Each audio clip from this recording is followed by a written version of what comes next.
नमस्कार दोस्तों, CG job और एजुकेशन में आपका बहुत बहुत स्वागत है। यदि आप मेरे इस यूट्यूब चैनल पर नए हैं तो प्लीज़ मेरे चैनल को सब्सक्राइब जरूर करें ताकि आपको नई नई जॉब्स की नोटिफिकेशन मिलती रहे। हेलो दोस्तों, कैसे हैं आप? चलिए आज हम छत्तीसगढ़ महिला पर्यवेक्षक से संबंधित महत्वपूर्ण टॉपिक का अध्ययन करने वाले हैं।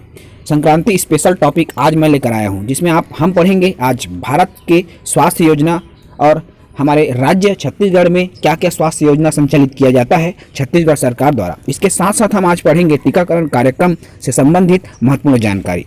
यदि आप मेरे वीडियो पर नए हैं दोस्तों, मेरे वीडियो को पहली बार देख रहे हैं तो चैनल को सब्सक्राइब जरूर कर लें।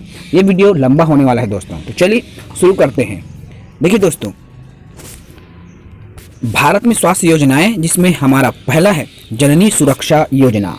तो जननी सुरक्षा योजना की शुरुआत 2005 में की गई है दोस्तों। तो जननी सुरक्षा योजना की शुरुआत करने का उद्देश्य क्या था? तो देखिए, इसमें स्पष्ट रूप से दिया गया है कि मातृ एवं शिशु मृत्यु दर को कम करना, अर्थात जो प्रेगनेंसी पीरियड में जब हम जननी सुरक्षा योजना के नाम से स्पष्ट है दोस्तों, जब प्रेगनेंसी पीरियड में माता के जो मृत्यु है उसकी जो दर है उसको कम करने के लिए, साथ ही साथ शिशु के मृत्यु दर को कम करने के लिए इस योजना की शुरुआत किया गया है। दूसरा हम देखते हैं दोस्तों, प्रधानमंत्री सुरक्षित मातृत्व अभियान योजना, जो 2016 में संचालित किया गया है। इसमें आप जो सत्र है उसको जरूर याद रखें, क्योंकि अक्सर एग्जाम में सत्र को लेकर ही ऑप्शनल में रख दिया जाता है दोस्तों। तो इसमें क्या है दोस्तों, आपको देखिए, गर्भावस्था के दौरान बच्चे को जन्म देते समय माता की मृत्यु दर और शिशु की मृत्यु दर को कम करना।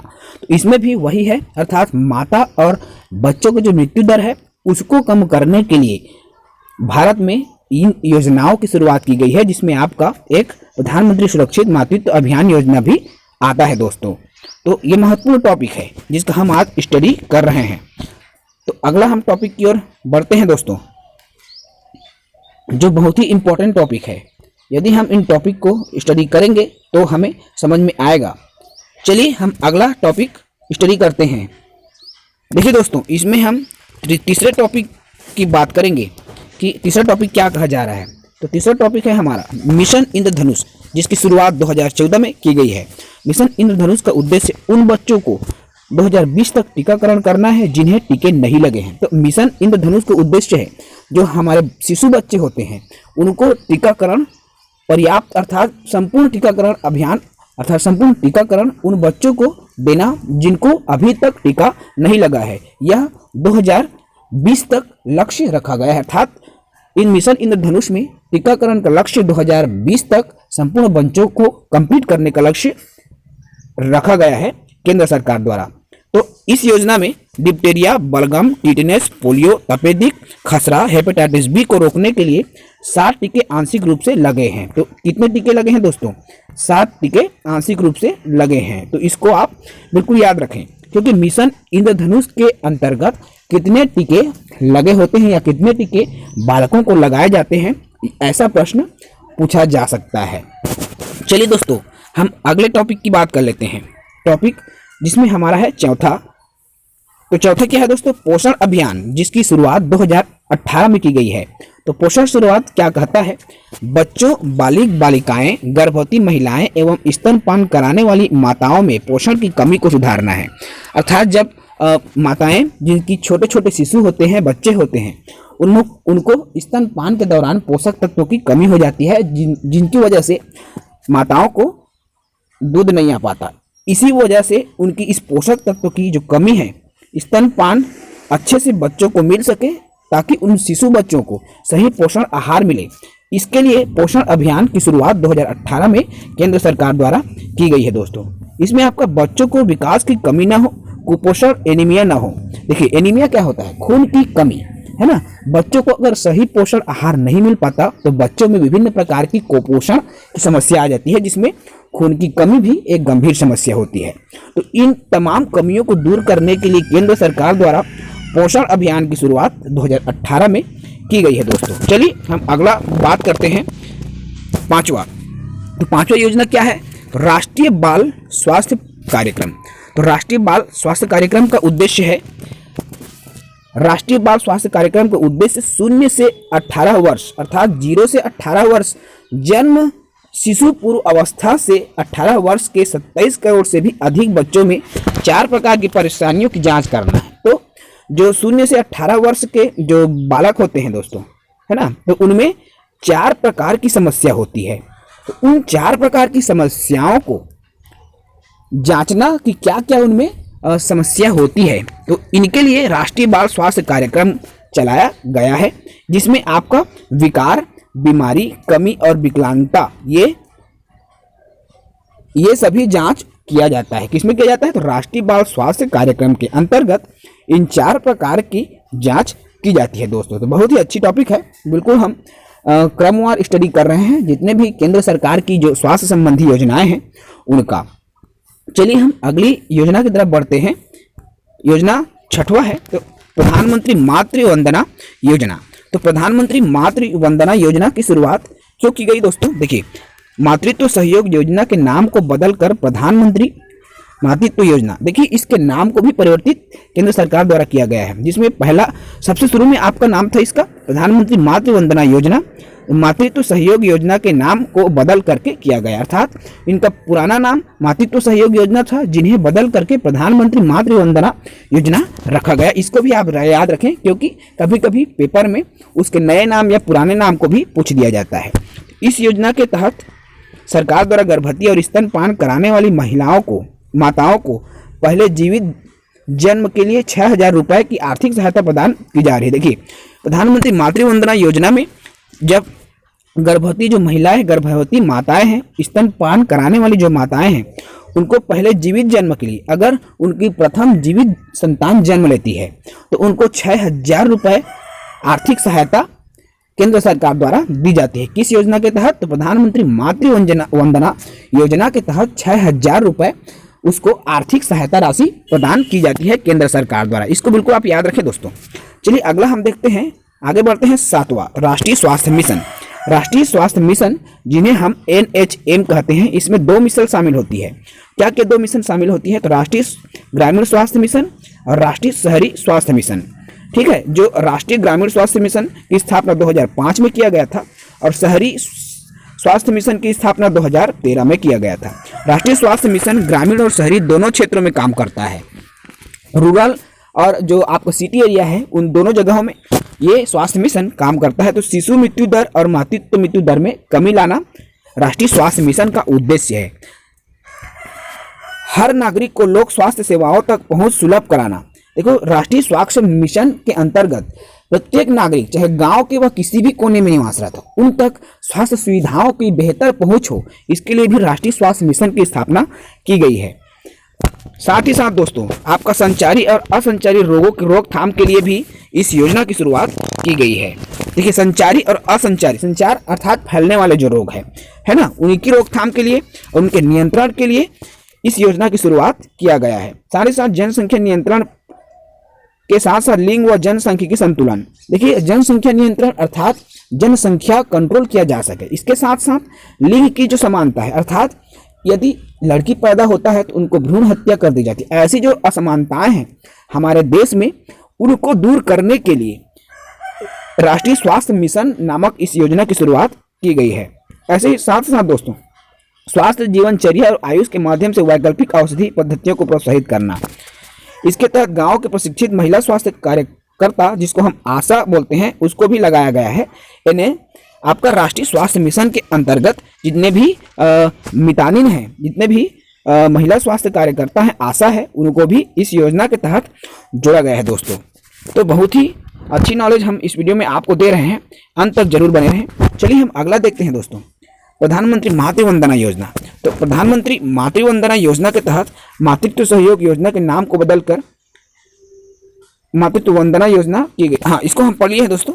अगला हम देखते हैं 8वां आयुष्मान भारत। आप सबको पता है, ग्रामीण परिवेश में आयुष्मान भारत नाम का एक कार्ड भी निर्मित किया जा रहा है, बनाया जा रहा है ऑनलाइन सेंटरों द्वारा।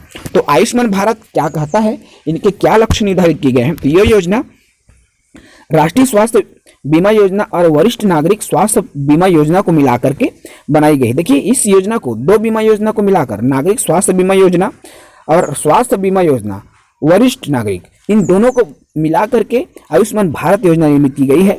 आयुष्मान भारत योजना की शुरुआत 25 सितंबर 2018 को की गई है, पूरे प्रदेश में लागू की गई। इसको याद रखें, ये बहुत ही इंपॉर्टेंट है। 25 सितंबर 2018 को आयुष्मान भारत नामक योजना पूरे भारत में लागू की गई है, बहुत ही महत्वपूर्ण है, इसको बिल्कुल याद रखें।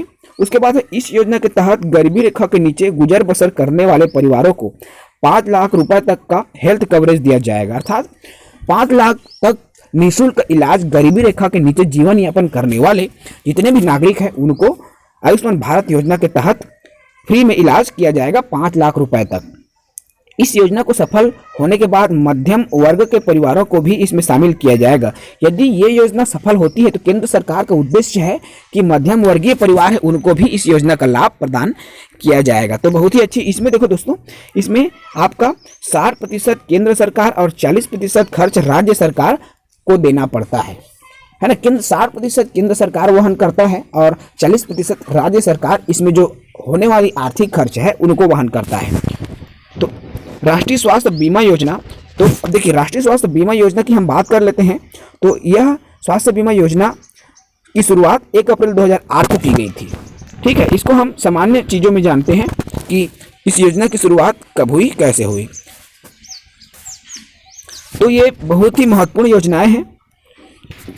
इसके साथ साथ हम आज इसमें टीकाकरण के संबंध में भी समझ लेते हैं कि क्या होता है। मैंने जो अभी आपको 7-8 पॉइंट बताया कि केंद्र की जो कितनी स्वास्थ्य योजनाएं हैं उनके तहत क्या क्या किया जाता है, किन किन वर्ग को इसका लाभ मिलता है, इनको बिल्कुल आप याद रखें। साथ ही साथ उनके जो सन है, लागू करने की तिथि है, इनको भी आप याद रखें दोस्तों, क्योंकि परीक्षा में ऐसे ही प्रश्न पूछे जाते हैं। चलिए हम बात कर लेते हैं टीकाकरण से संबंधित।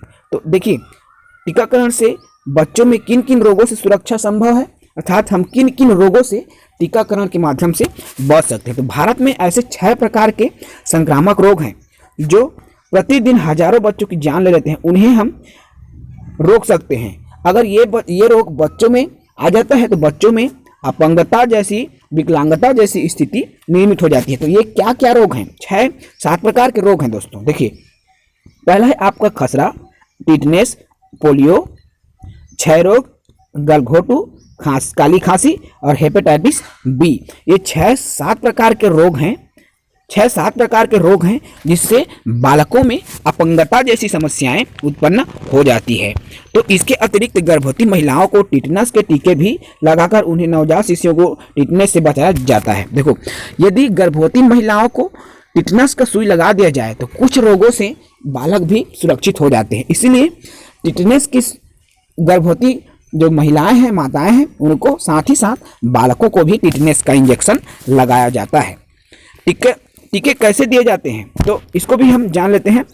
पोलियो के अतिरिक्त सभी रोग प्रतिरक्षण टीके इंजेक्शन, देखो परीक्षा में अगर पूछा गया कि कौन से टीके इंजेक्शन के माध्यम से नहीं दिए जाते तो याद रखना इस बात को, पोलियो के टीका है एकमात्र टीका जिसका हम इंजेक्शन के माध्यम से उपयोग नहीं करते, अर्थात बाकी सभी टीकों को इंजेक्शन के माध्यम से लगाया जाता है, लेकिन पोलियो का टीका बूंद के माध्यम से पिलाया जाता है। याद रखना इस बात को, परीक्षा में ऐसे ही प्रश्न आते हैं।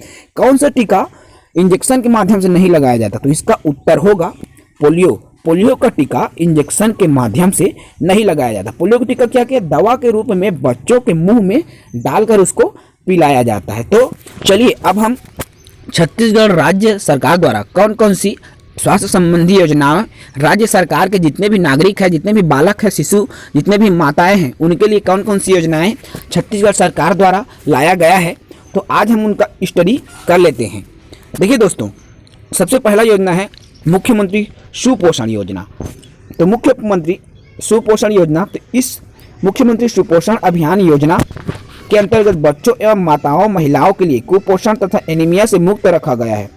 तो देखो इस योजना की शुरुआत क्यों की गई है, बच्चों को कुपोषण से मुक्ति मिले, साथ ही साथ उनमें एनीमिया जिसे हम खून की कमी बोलते हैं, है ना, तो खून की कमी से होने वाली जो रोग है उनसे मुक्ति मिले, इसके लिए मुख्यमंत्री सुपोषण योजना की शुरुआत की गई है। तो इन कुपोषण को दूर करने के लिए सही पोषक आहार बच्चों एवं गर्भवती माताओं को मिलना आवश्यक है। तो इसीलिए इस योजना की शुरुआत की गई है। देखिए इस योजना में 2 अक्टूबर को प्रारंभ की गई है।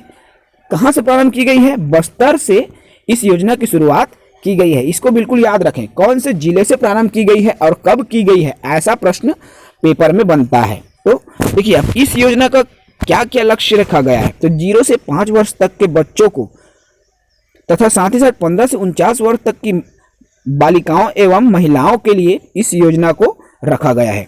साथ ही साथ कुपोषण तथा एनीमिया से मुक्ति का लक्ष्य, बच्चों में कुपोषण की समस्या ना हो, माताओं में खून की कमी ना हो, इनके लिए इस योजना का लक्ष्य रखा गया है, प्राथमिकता में रखी गई है। आयरन कृमिनाशक दवाएं, इसमें महिलाओं एवं बच्चों को कृमिनाशक दवाएं दी जाती है। साथ ही साथ महिलाओं को आयरन की गोलियां भी प्रदान की जाती है। आप सभी ने देखा होगा कि इनकी शुरुआत अक्सर गांव से, इस विद्यालयों से भी होती है। साथ ही साथ दोस्तों फल, दूध, अंडा, सोयाबीन की बड़ी, लड्डू, भाजी आदि वैकल्पिक पौष्टिक आहार भी इस योजना के अंतर्गत बालकों को और माताओं को प्रदान किया जाता है।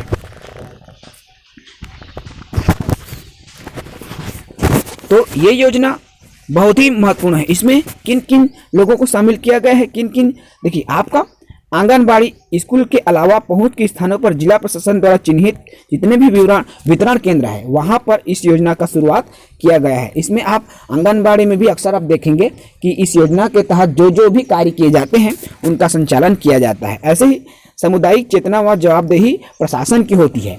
इस योजना की संपूर्ण जवाबदारी प्रशासन की होती है, वही अपने स्तर पर कार्य कराता है।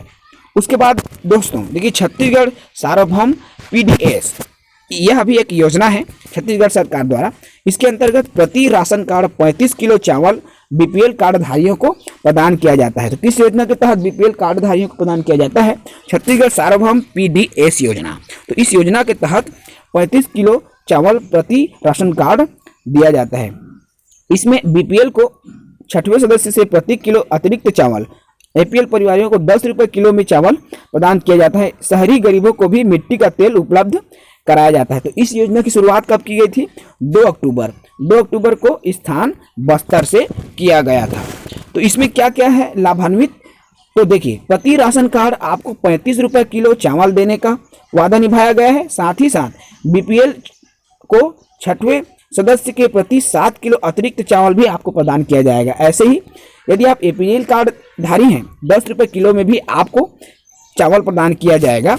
मिट्टी तेल की उपलब्धता शहरी क्षेत्रों को भी मिले, इसका भी उद्देश्य इस योजना के तहत रखा गया है। साथ ही साथ दोस्तों आदिवासी अंचल में नमक, प्रोटीन युक्त पोषण में चना और बस्तर में 2 किलो गुड़ देने का भी प्रावधान इस योजना के तहत रखा गया है। चलिए आगे बढ़ते हैं तीसरे योजना की तरफ। तीसरा योजना है हमारा मुख्यमंत्री हाट बाजार क्लिनिक योजना। तो दूरस्थ अंचलों में विशेषकर आदिवासी अंचलों में अतिरिक्त व्यक्ति तक स्वास्थ्य सुविधाएं पहुंचे, इसके लिए मुख्यमंत्री हाट बाजार योजना नाम रखा गया है। इसकी शुरुआत 2 अक्टूबर को स्थान बस्तर से ही की गई है। साथ ही साथ साप्ताहिक हाट बाजारों में नियमित स्वास्थ्य सुविधाएं उपलब्ध हो, जांच की सुविधा उपलब्ध हो, ट्रीटमेंट की सुविधा उपलब्ध हो, साथ ही साथ आपको मेडिसिन भी मिल सके, इसके लिए इस योजना की शुरुआत की गई है। इस योजना में बस्तर से लागू किया गया और पूरे प्रदेश में यह योजना संचालित की जाती है। दूरस्थ अंचलों में विशेषकर आदिवासी क्षेत्रों में अंतिम व्यक्ति तक यह लाभ पहुंचे, इसके लिए इस योजना की शुरुआत की गई। इस योजना में मरीजों को हाट बाजार क्लिनिक तक लाने के लिए मितानिनों तथा आरएचओ को निर्देश भी दिया गया है। तो बहुत ही अच्छी योजना है। उसके साथ साथ हम अगली योजना की बात करते हैं दोस्तों। देखिए मुख्यमंत्री वार्ड कार्यालय योजना। तो मुख्यमंत्री वार्ड कार्यालय योजना के अंतर्गत नगरीय निकायों के जितने भी वार्ड हैं तो मुख्यमंत्री वार्ड कार्यालय के माध्यम से समय सीमा में स्वच्छता, पर्यावरण, स्ट्रीट लाइट, जल प्रदाय, सामुदायिक भवन, आरक्षण, लाइसेंस आदि समस्याओं का निराकरण करना ही मुख्यमंत्री वार्ड कार्यालय योजना का उद्देश्य रखा गया है। इस योजना की शुरुआत भी 2 अक्टूबर स्थान बस्तर से की गई है दोस्तों। चलिए हम अगली योजना की बात कर लेते हैं। अगली योजना है मुख्यमंत्री मितान योजना। तो मुख्यमंत्री मितान योजना प्रदेश का एक डोर स्टेप डिलीवरी योजना है, जिसमें बहुत से कार्य जनता के अपने घरों में बैठकर पूरे कर पाएंगे, अर्थात जनता अपने घर में बैठकर ही इस योजना का क्रियान्वयन कर पाएंगे। तो इस योजना के अंतर्गत 8 से 10 हजार बेरोजगार युवकों को रोजगार प्रदान किया जाएगा। जो 100 से अधिक सरकारी सर्विस जैसे driving licence, ration card, caste certificate, pension सुविधा, इलेक्ट्रिसिटी बिल, रेवेन्यू सुविधा आदि का लाभ घर के दरवाजे तक उपलब्ध कराई जाएगी। यह योजना दिल्ली के डोर स्टेप डिलीवरी योजना के तर्ज पर काम करेगी दोस्तों। इसके अंतर्गत आप जितने भी लाइसेंस संबंधी कार्य, राशन कार्ड संबंधित कार्य, कास्ट सर्टिफिकेट, पेंशन सुविधा से जितने भी कार्य है वह संचालित इस योजना के तहत किया जाएगा। उसके बाद हम अगली योजना की बात कर लेते हैं। देखिए, गोधन न्याय योजना। गोधन न्याय योजना आप सुने ही होंगे, छत्तीसगढ़ सरकार की महत्वपूर्ण योजना है। तो छत्तीसगढ़ में गोधन न्याय योजना एक बहुआयामी योजना है जिसमें राज्य सरकार द्वारा पशुधन का उपयोग कर कृषि एवं पशुपालन आश्रितों को लाभ पहुंचाने के लिए इस योजना की शुरुआत की गई है। साथ ही साथ छत्तीसगढ़ में आर्थिक अर्थव्यवस्था में बदलाव लाना भी इसका उद्देश्य है। इस योजना की शुरुआत कब की गई थी? तो 21 जुलाई 2020 को इस योजना की शुरुआत की गई थी। हरेली पर मुख्यमंत्री निवास स्थान पर इस योजना की शुरुआत किया गया है दोस्तों। इसका उद्देश्य क्या है? तो गोधन न्याय योजना का उद्देश्य पशुपालकों एवं पशुधन को बढ़ावा देना, जिसके अंतर्गत छत्तीसगढ़ सरकार द्वारा पशुपालकों से 2 रुपये किलो की दर से गोबर खरीदेगी। देखिए, पेपर में आ सकता है कि गोबर कितने रुपए किलो में खरीदा जाता है, तो 2 रुपये प्रति किलो गोबर का दाम सरकार द्वारा तय की गई है। तो 2 रुपये किलो में गोबर सरकार द्वारा खरीदा जाता है, जिसमें जैविक खाद तैयार किया जाता है। साथ ही साथ वर्मी कंपोस्ट का भी निर्माण इस गोबर से किया जाएगा, जिसका संचालन महिला स्व सहायता समूह द्वारा किया जाएगा। इसका संचालन कौन करता है? तो महिला स्व सहायता समूह। गोधन न्याय योजना में जो जैविक खाद और कंपोस्ट खाद निर्माण करने का काम होता है, उसका संचालन महिला स्व सहायता समूह द्वारा किया जाता है। तो इस योजना का लाभ कैसे मिलेगा? तो पशुपालकों को, जितने भी पशुपालक हैं, वह आवेदन रजिस्ट्रेशन करना होगा, जिसके लिए एक कार्ड भी जारी किया जाएगा, जिसके माध्यम से आपको लाभ प्रदान किया जाएगा। चलिए अगली ही योजना की बात कर लेते हैं, जिसका नाम है डॉक्टर खूबचंद बघेल स्वास्थ्य योजना। इस योजना की शुरुआत 1 जनवरी 2019 को स्थान अंबिकापुर से की गई है। इस योजना के अंतर्गत योजनाओं का एकीकरण है। जितने भी स्वास्थ्य योजनाएं हैं उन तमाम योजनाओं का एकीकरण करना ही इस योजना का उद्देश्य है, जिसमें 6 स्वास्थ्य योजनाओं का एकीकरण किया गया है। तो अगली योजना हम देख लेते हैं, 10वां सुराजी गांव योजना। 8 फरवरी 2019 को दुर्ग जिले में स्थापित सबसे पहले शुरुआत किया गया। इस योजना का उद्देश्य है सुराजी गांव योजना के अंतर्गत ग्रामीण विकास एवं रोजगार प्रदान किया जाना। ग्रामीण क्षेत्रों के लोगों को रोजगार, स्वरोजगार प्राप्त कराना ही इसका उद्देश्य रखा गया है दोस्तों। चलिए हम अगली योजना की बात कर लेते हैं, 11वां बिजली बिल हाफ योजना। तो इस योजना की शुरुआत 1 मार्च 2019 को की गई है रायपुर से। तो इस योजना का उद्देश्य बिजली बिल को हाफ करना है। देखिए, प्रति 400 यूनिट से कम यदि आपका बिल आता है प्रति माह, तो उनको खपत पर आधा बिजली देय किए जाने संबंधित उद्देश्य के लिए इस योजना की शुरुआत की गई है। चलिए अगला योजना हम देख लेते हैं, मोर छत मोर बिजली योजना। योजना नंबर 12 है, छत्तीसगढ़ सरकार द्वारा संचालित, जिसमें मोर छत मोर बिजली योजना, इसकी शुरुआत 1 मई 2019 को दिन स्थान रायपुर में किया गया है। इसका उद्देश्य है छत्तीसगढ़ राज्य के 300 सरकारी भवनों में सोलर सिस्टम लगा बिजली उत्पादन हेतु बिजली उत्पादन खपत को बढ़ावा देना। देखिए, सोलर सिस्टम का उपयोग कर बिजली उत्पादन के खपत को बढ़ावा देना ही इसका उद्देश्य रखा गया है। मोर छत मोर बिजली योजना, अर्थात आपका छत होगा, बिजली भी आपकी होगी। आपकी कहने से तात्पर्य है सोलर पैनल के माध्यम से बिजली उत्पन्न किया जाएगा। तो मोर छत मोर बिजली योजना के माध्यम से। चलिए अगला योजना हम देख लेते हैं, प्रबल योजना। तो प्रबल योजना का क्या उद्देश्य रखा गया है? इनकी सबसे पहले बात करते हैं प्रारंभिक तिथि। तो प्रारंभ किया गया 13 जुलाई 2019 को स्थान कोरबा में। इसका उद्देश्य छत्तीसगढ़ राज्य के बच्चों को कुपोषण की समस्या से निजात दिलाना एवं राज्य से कुपोषण, जितने भी हमारे देश में जो कुपोषित बच्चे हैं उनकी कुपोषण को दूर करना इस योजना का उद्देश्य है। उसके बाद हम अगली योजना देख लेते हैं, आजीविका अंजना योजना। आजीविका अंजना योजना की शुरुआत 1 अगस्त 2019 स्थान मनियारी, तखतपुर एवं बिलासपुर से की गई है। इस योजना का उद्देश्य छत्तीसगढ़ राज्य के महिलाओं को स्वरोजगार दिलाने के लिए आजीविका अंगना प्रशिक्षण केंद्र का निर्माण करना है। आजीविका अंगना प्रशिक्षण केंद्र का निर्माण करना आजीविका अंगना योजना का उद्देश्य है। ठीक है, इसके तहत जितने भी छत्तीसगढ़ के बेरोजगार माताएं हैं, महिलाएं हैं, उनको रोजगार उपलब्ध कराना इसका उद्देश्य रखा गया है।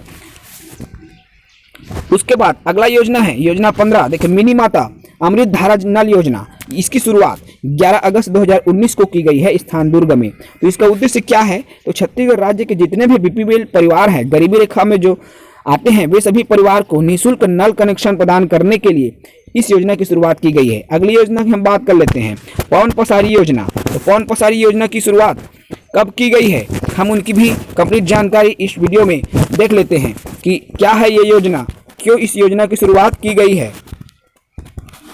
तो हम जितनी भी योजनाएं देख रहे हैं इस वीडियो में बहुत ही महत्वपूर्ण है, तो इन योजनाओं का हम अध्ययन करेंगे जो कि एक महत्वपूर्ण योजना है।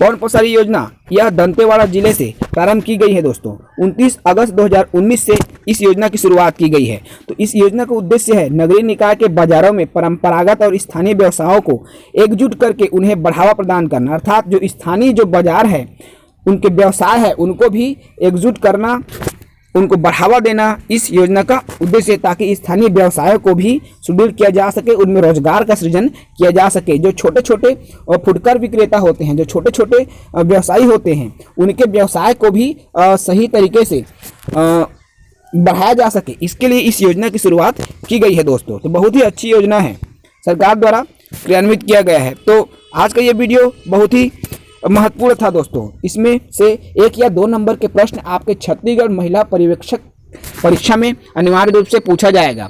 परीक्षा 23 जनवरी को होना है दोस्तों, जिसके लिए कल की डेट में एडमिट कार्ड जारी किया जा चुका है। आप इस वीडियो को जरूर देखें। मैं इसका PDF, जितना भी मैं टॉपिक आज बताया हूँ, उनका PDF नीचे डिस्क्रिप्शन में डाल दूंगा, आप वहाँ से जाकर भी डाउनलोड कर पाएंगे दोस्तों।